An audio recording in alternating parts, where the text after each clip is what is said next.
Ok, donc dans une vidéo précédente, on a commencé à voir comment transformer, donc comment créer ce genre de rendu en partant d'un fichier SketchUp comme celui-ci à la base.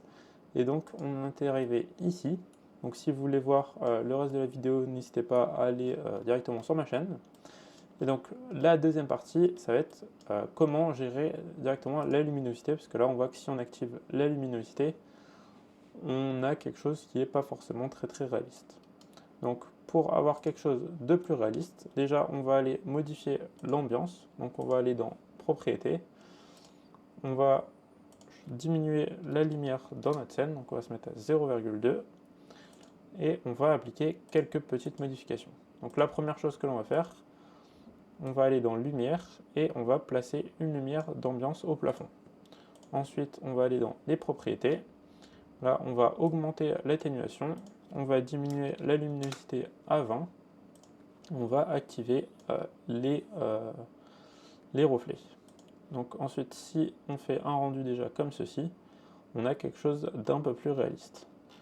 Maintenant, si on enlève le path tracer, que l'on vient positionner une lumière donc à cet endroit-là, on va la positionner juste ici, on active aussi les reflets, et là on voit qu'elle est partie un peu à côté, donc pour ça en fait on va venir la déplacer. Donc tac, selon cet axe-là, là elle a l'air d'être à l'intérieur. Si on active notre fichier, on est bon. On va diminuer un peu l'atténuation, on va se mettre à 5 en éclairage. On va modifier un peu la température de couleur. Et donc là, si on revient sur notre fichier à la base, hop, on a quelque chose de plutôt pas mal. Donc maintenant, si on veut quelque chose d'encore plus réaliste, on va pouvoir aussi ajouter donc, une bande lumineuse. Et donc pour ça, on va aller dans Matériaux, hop, Néon, et là on va déposer directement dessus, ce qui nous permet d'avoir quelque chose d'encore plus réaliste.